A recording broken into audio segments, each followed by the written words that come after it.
है दोस्तों, दिस है नरेश कुमार। मैंने पिछली ही वीडियो में आपको 3 पॉइंट बताए थे grow and think rich book के।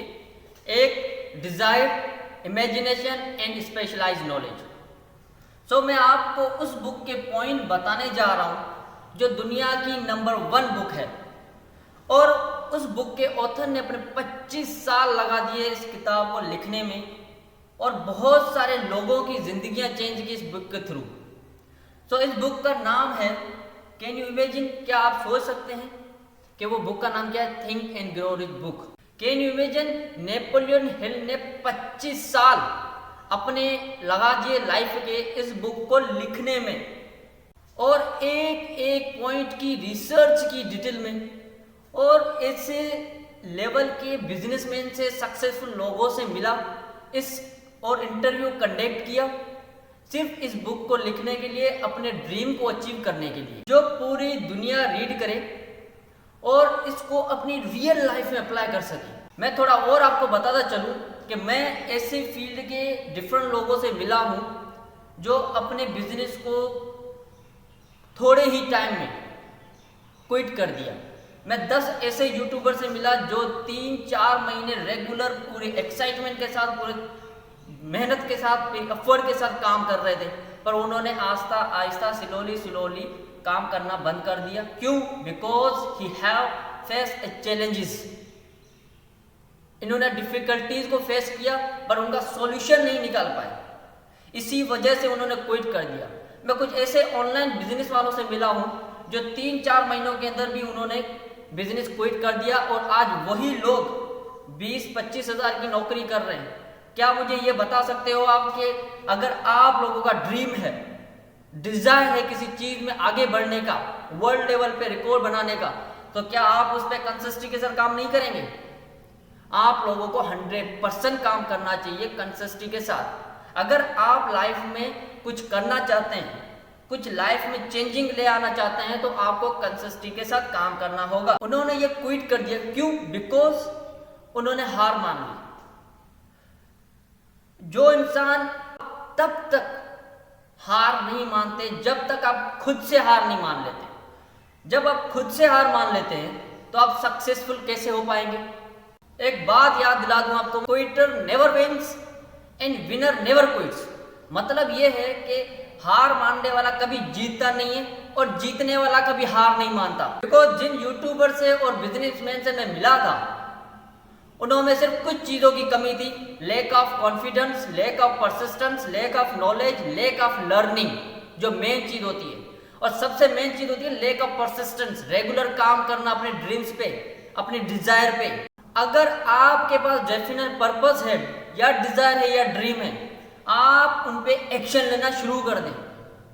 आप उनके लिए एक डेफिनेट प्लान बनाएं और उस प्लान पे काम करना शुरू कर दें। अगर आप उस प्लान में फेल हो जाते हैं तो दोबारा नया प्लान बनाएं। If you fail in one plan then make another plan. और ये तब तक करते रहें, प्लान को चेंज करते रहें, जब तक आप सक्सेस नहीं हो जाते। Think and grow rich book, Napoleon Hill, जिसने अपने 25 साल लगा दिए इस बुक को लिखने में, अपने ड्रीम्स को अचीव करने में, जो आज दुनिया की नंबर 1 बुक है। कैन यू इमेजिन, नेपोलियन ने अपने 25 साल लगा दिए सक्सेस को हासिल करने के लिए, और यहाँ के हमारे लोग जो हैं वो सिर्फ 2 महीने 3 महीने काम करते हैं और उसको क्विट कर देते हैं। नहीं करना चाहिए, क्विट नहीं करना चाहिए। अगर आपके अंदर बर्निंग डिजायर है, एक्साइटमेंट है कुछ करने की, लाइफ में कुछ बहुत बड़ा करने की, डू इट राइट नाउ, तो आपको उस प्लान में सक्सेस होना पड़ेगा। आपको निकलना पड़ेगा बाहर, आपको लर्निंग करनी पड़ेगी, नॉलेज गेन करनी पड़ेगी, हर एक चीज करनी पड़ेगी जो आपको सक्सेस की तरफ ले जाए। इसीलिए मैं आपको 6 ऐसे पॉइंट बताने वाला हूं इस बुक के, जिसको में आप एक अच्छे लीडर बन सकते हो, एक अच्छे बिजनेसमैन बन सकते हो। अगर आप किसी जॉब में हैं या बिजनेस में हैं, अगर आप एक्सपर्ट बनना चाहते हैं लाइफ में, तो आपको ये पॉइंट्स अपने माइंड में बिठा लेने चाहिए, और मेरी वीडियो को कंप्लीट वॉच करना, ताकि आप इस डिटेल्स को, इस पॉइंट्स को अच्छे तरीके से समझ पाए। So let's begin. पॉइंट 1 है the habit of doing more than he paid. एक बहुत अच्छे लीडर को अपनी रिस्पॉन्सिबिलिटी खुद लेनी चाहिए, बिकॉज उसको वो हैबिट बनानी चाहिए जिसमें अगर इंडस्ट्री उसको पे कर रही है तो उससे भी ज्यादा काम करे, क्योंकि ज्यादा काम करने से उसकी वैल्यू इंक्रीज होगी, और जहां वैल्यू इंक्रीज होती है वहां पे आप सक्सेस हो जाएंगे। पॉइंट 2 है मास्टरी ऑफ डिटेल्स। आप यहां से ही समझ सकते हैं, पॉइंट 2 है मास्टरी ऑफ डिटेल। एक सक्सेसफुल लीडर वो होता है जो हर चीज की डिटेल कलेक्ट करे, हर चीज को ऑब्जर्व करे, उसको समझे और ऐसी इंफॉर्मेशन बनाए जो उसको फायदा दे सके। इसीलिए कहा जाता है कि मास्टरी ऑफ डिटेल। पॉइंट 3 है डेफिनेटनेस ऑफ डिसीजन। एक अच्छा, सबसे अच्छा लीडर वो होता है, एक सक्सेसफुल लीडर वो होता है जो फास्ट डिसीजन मेकर हो, फास्ट डिसीजन टेकर, जो अपनी लाइफ में बहुत जल्दी जल्दी मतलब डिसीजन लेके आगे बढ़े। एंड वो सक्सेसफुल लीडर जो अपने डिसीजन फास्ट में लेता है और उस पर एक्शन लेना शुरू कर देता है, चाहे वो रेडी होता है या नहीं होता, फिर भी वो अपने एक्शन लेना शुरू कर देता है लाइफ में, और वो एक टाइम पे सक्सेस हो जाता है। इसीलिए आप लोगों को भी एक अच्छे डिसीजन मेकर बनना पड़ेगा, एक अच्छा डिसीजन टेकर बनना पड़ेगा। अगर लाइफ में आप कुछ करना चाहते हो तो फर्स्ट चीज होती है डिसीजन। अगर आपने जिंदगी में सही डिसीजन लिया तो आप सक्सेसफुल हो जाएंगे, अगर गलत डिसीजन लिया तो आप गलत राह पे चले जाएंगे, आप सक्सेसफुल नहीं हो पाएंगे। Point 4 definite a plan. एक अच्छा और सक्सेसफुल लीडर वो होता है जो अपने काम के लिए प्लान बनाता है, उस पर प्रैक्टिस करता है और उस प्लान को एक्शन में कन्वर्ट करके उस पर काम करना शुरू करता है, क्योंकि वो सक्सेस हो पाए। और अगर वो प्लान उसका फेल हो जाता है तो एक अच्छा सक्सेसफुल लीडर वो होता है जो दूसरा प्लान बना के उस पर काम करना शुरू कर देता है। जो इंसान सिर्फ गेस वर्क करे, मतलब ये है कि अगर इंसान अंदाजा लगा के वो काम करे और वो कोई प्रैक्टिकल काम नहीं करे, वो इंसान कभी कामयाब नहीं हो पाएगा। और आप तब तक एक्शन लेते रहें, प्लान को चेंज करते रहें जब तक आप सक्सेस नहीं हो जाते। पॉइंट 5 है सेल्फ कंट्रोल।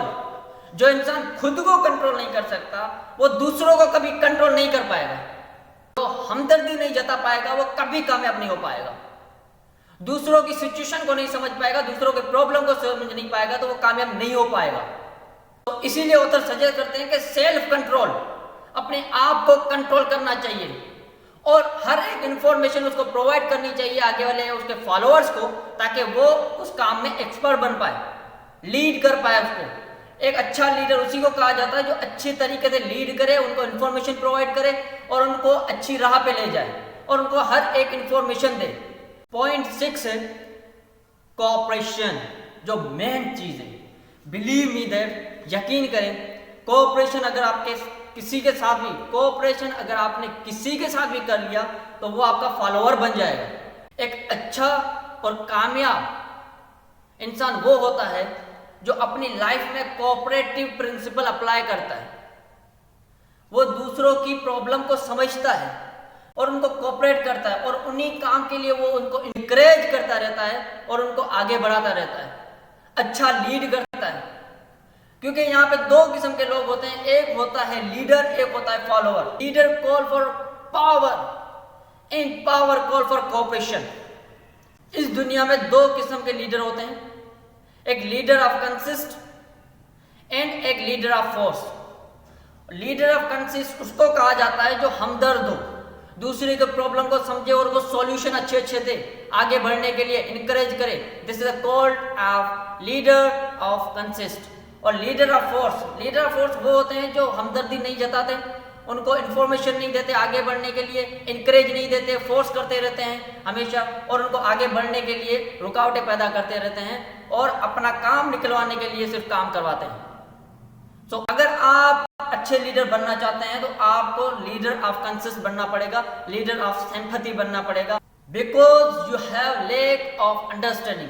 क्योंकि लीडर ऑफ फोर्स जो है उसके अंदर सिचुएशन और प्रॉब्लम को समझने की कमी होती है। अब मुझे ये बताओ कि आप कौन से लीडर बनना चाहते हो लाइफ में, कंसिस्टेंट और फोर्स। अगर मेरी ये वीडियो आपको पसंद आई है तो आप लाइक करें, कमेंट करें एंड सब्सक्राइब करें ताकि आपको और ज़्यादा ऐसी ऐसी वीडियो की नॉलेज मिलती है जो आपको ज़िंदगी में और ज़्यादा कामयाब कर सके।